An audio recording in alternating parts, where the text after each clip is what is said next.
Okay, Virgo. I feel like this might be a bit of a long one, but I'm not sure yet. I'm going to try to piece all of the story bits together to make it cohesive and flow. It starts with loss. Now, I don't believe this is a bad loss. And the reason is last week when I did the other 5 readings, I tried to do yours. I started it 1,000 times and kept. I did get interrupted a few times. I got distracted, but I also just couldn't manage to get the message to come out of my brain and through my mouth, like out into the world.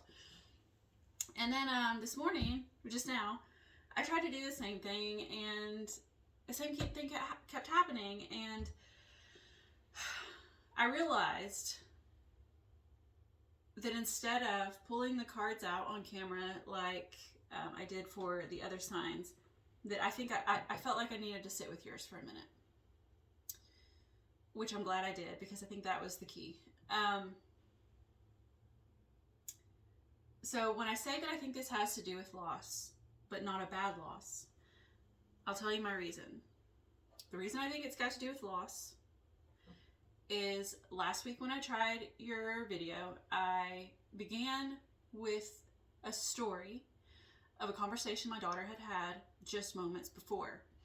The story I felt like pertained to you because it made me think of the Bermuda Triangle. The Bermuda Triangle, if you're not aware, is a place in the Atlantic Ocean in a triangular shape where if it's said that if or some, I'm not going to say all, but if some ships and planes and other objects that have gone through that Bermuda Triangle in some fashion have just disappeared. They've been lost. And then last week, still, when I kept pulling your cards on camera, I would get the first couple of cards and then struggle. Well, your first couple of cards consistently were the Five of Pentacles in reverse. The Five of Pentacles is a card of loss. It's, and let me see if I can just show you. A lot of you are already aware of this, but for those of you who aren't, the picture is very morbid. Here it is. So this is the Five of Pentacles, and it's a card of like struggle and not having what you need and all that. But it kept coming out in the reverse. So I believe you've got everything you need. I don't think that you're struggling in that sense, like in the detrimental sense of like, I think your basic needs are met, is what I'm trying to say. So I don't think that that's what this is about. I think this is more of a loss. I guess it could have to do with, losing someone in your life, but I still, and it could be, okay? And I'm not going to say that that's not what it is. So let me just move on. I think though it's more, this is a loss of some aspect of you, whether it's physical, for example, weight loss, or if it's something internal. But I think this is an aspect of you that is being lost or has become lost. And I think it's a good thing. I think. We'll get there though. So this morning, I also, when I got to your present, I might need to wait on that. I might need to wait on that. I'll tell you about that in just a moment. So let's just go ahead and jump in. So first, your cards at the bottom of my deck, which I consider your overall energy, are the Five of Wands in reverse and the Passion in reverse. The Passion in this deck here is strength. So before I get to the strength though, behind the Five of Wands in reverse, I noticed you have the Ten of Chalices, the Ten of Cups. These together, personally, in this context, to me, mean that you are rebuilding your Ten of Cups, your happily ever after. Because it comes with the passion or strength. Sorry, I have to cover him up. I believe that this is something that this is going to require a lot of bravery on your part. Is requiring a lot of bravery on your part. The Five of Wands in the upright is a lot of times a struggle of some sort. It's a, not a battle. I guess it could be seen as a battle, but it's more minor. Like, it's not heavy. It's a scuffle, you know, a bar fight, so to speak. But in a reverse like this, it feels like it's not a negative, it doesn't have a negative connotation. It has more of like they're rebuilding something that's broken down and fallen apart, been lost. They're rebuilding it. And they're rebuilding it in order to achieve something better with that Ten of Cups. They're building bigger and better. And that's you, but it's going to require this strength, this bravery. So, in your past, you have the Knight of Wands and the Alchemist. The Alchemist is Temperance here. Let me just show you her first. I also have to cover her up. I'm very sorry about that. The Temperance here in this picture, though, you can see her. She's dancing. She's enjoying the moment. She isn't worried about anything outside of her. So Temperance is patience, but she's just living her best life, not focused on anyone else. But the Alchemist, the Alchemist makes changes. So she's, not only is she just enjoying the moment, having a good time, whatever, she's, in the process, she's making change while focusing on herself, right? And so that she comes with the Knight of Wands. The Knight of Wands is a very passionate, excited knight. All knights put things into action. They take whatever you've begun from steps 1 to 10 of their suit, whatever that plan is, that idea that has progressed all the way up to the 10 and then to the page.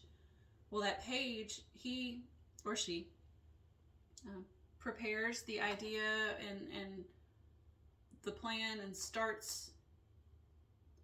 It's like the first step of putting it into action, but the knight is the one who actually does the acting. He makes moves. And so here I see you're making moves on this. Whatever this is, it's clear that you're very passionate about it. You do have that Knight of Wands, that Five of Wands in reverse. Here's the Knight of Wands, and then in your current energy, you've got the 8. But, so yeah, I believe this is something that you're passionate about, you're excited about. I don't see that you announcing it to the world, though, because with Temperance here, these two are together. But with the Temperance here, I feel like you're not necessarily announcing it to the world. You're just enjoying your own energy. You're just making change, I want to say, from the inside. Like, you're not out in the world making change. This is making change to you.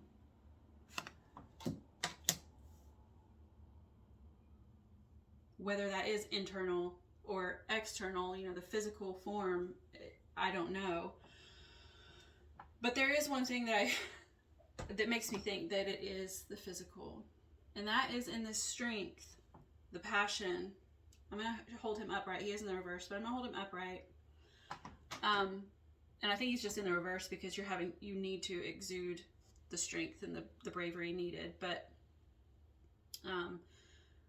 because normally in the upright, it's like you have that already. But anyways, this is him in the upright. And I don't know if you are aware of the Vitruvian Man, but I believe it's Da Vinci. Let me look. Yeah, Leonardo da Vinci. drew the Vitruvian Man, and it's basically the idea of a man who has like the perfect form, the ideal man. I think it's even rooted in like sacred geometry. So he's very, what's that word? Symmetrical. This man is very symmetrical, and so this is considered to be like the ideal man. So that's what makes me think that this is like, whether you're a man or a woman, it makes me think that this is a physical, something physical, like weight loss. And I know that's a pretty simple storyline here. I do think that it is rooted in a little bit of spirituality in your future, and we'll get to that, or in your present and future. Maybe it could just all be internal, but anyways, I think that that's where this is going. So current energy, you have the Eight of Wands, the High Priestess, both clarified by the Nine of Fire. The Eight of Wands is incoming messages at its most basic meaning. Here, I think that that's exactly what this is. Maybe incoming messages from your higher self, because it's paired with the High Priestess. If I can get her up. And so in this case, the High Priestess is like your intuition, information, secret information, sacred information, information hidden behind the veil. It's very moon energy, which is why there's a moon there at the bottom of her foot. To me, this feels very, very much like yourself. You're getting this information from internally, from the you that you need to become, right? And it's paired with the Nine of Fire. And the Nine of Fire traditionally is a card of breaking down boundaries, breaking down walls, and I feel like that's what you're doing here. You're breaking down the wall between you and your higher self, you and who you need to become to be your best self. And then I saw in this, I love these cards because I like to look at the imagery, but I see here there's this like goopy man, I don't know what you might call him, he's in front of the moon, but it kind of looks like he's in the moon. So like the man in the moon, I don't know what that has to do with anything, but then he's got this little audience right there. They're all looking at him. So this person down here on the ground is also appears to be looking up at him, as does this person here. So I don't know what seeing, let me see, actually I want to know what that means. What does seeing the man in the moon mean?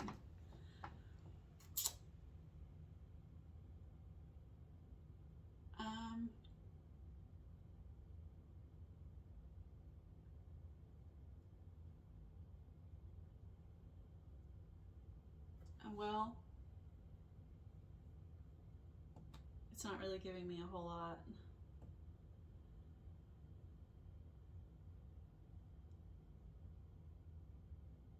Let's see, there's European folklore. It says, I don't like the European, it doesn't make sense here.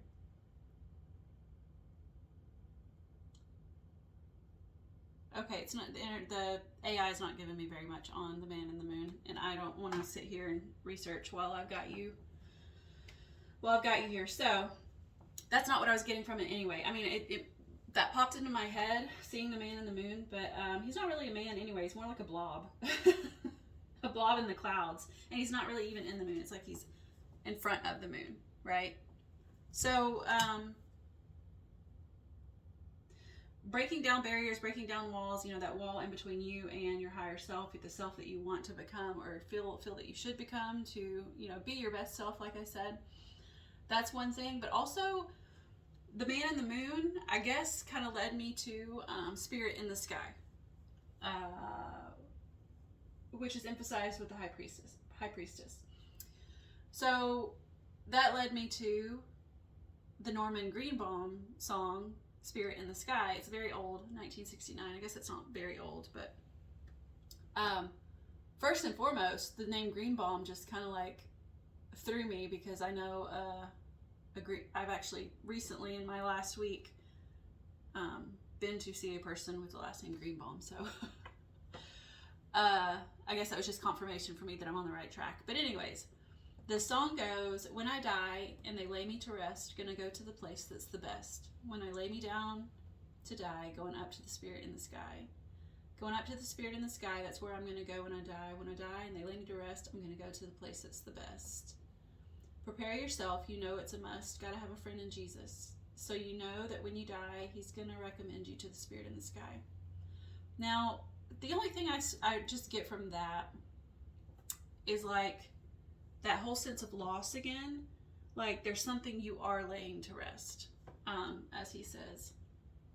When I die and they lay me to rest, going to go to the place that's the best. So I think that you're on the path to something better within this loss that you're, I'm going to say, achieving. I don't even think it's a negative. I think this is all positive. So anyways, that leads us to your future placement where you have the Knave of Chalices, which is the Page of Cups, clarified by the Knight of Earth in the reverse. So to me, this very much means there's something, some sort of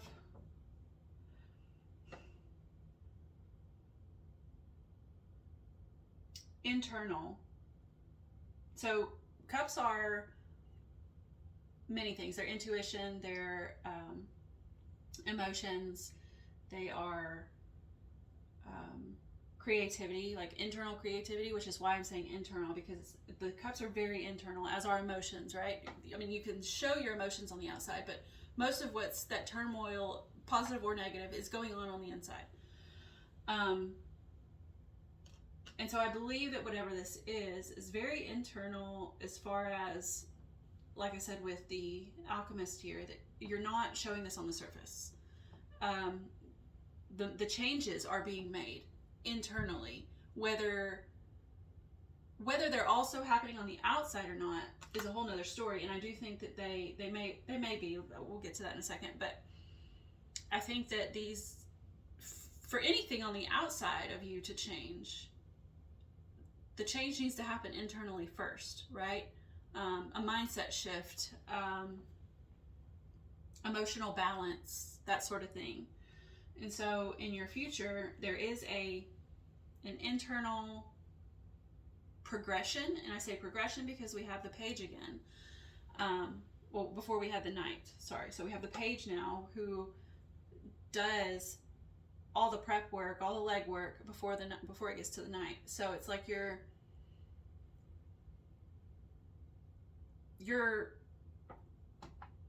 doing the step that's going to allow for the Knight of Earth, who is next, who's clarifying this.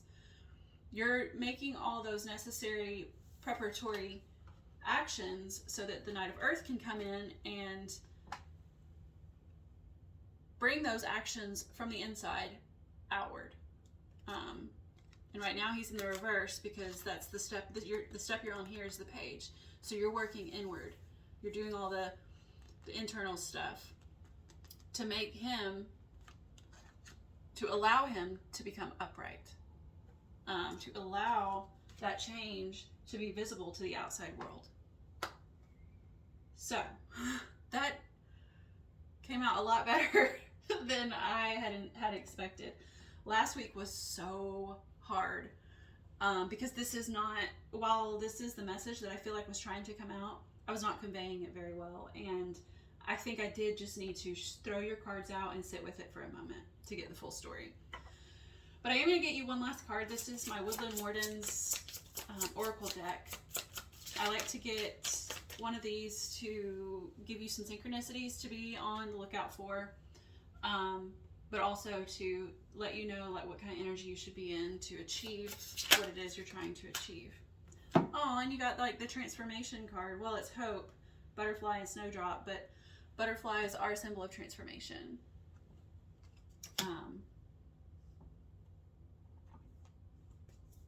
They transform from a caterpillar to a butterfly, right? It was in the reverse though. So it says butterfly and snowdrop, hope. The butterfly and snowdrop, two symbols of spring, remind us that winter will soon end and hope is on the horizon. Butterflies develop through metamorphosis, transforming from an egg into a larva and then becoming a pupal or chrysalis, and finally hatching into an adult. The egg stage is so humble and the full-grown butterfly so astounding, the process can feel like magic. The snowdrop has a bit of magic about it as well. It is one of the first flowers to appear towards the end of winter, signifying that brighter, longer days are just around the corner. It was in the reverse, so it says, now is not the time to act. Remain patient, like temperance, right? Like my alchemist here, right now. I think this is where you're at or where you have been. Remain patient. Snowdrops are not hasty for winter's end, and a chrysalis cannot be rushed to hatch. Given time, both will spring forth in health and beauty. Health and beauty. Wow. So yeah. Yep. I don't think I need to say anything else. I think it's time to wrap it up. I think that is a full message here, and I'm happy with it. I hope you are too, and I hope to see you next time. Bye.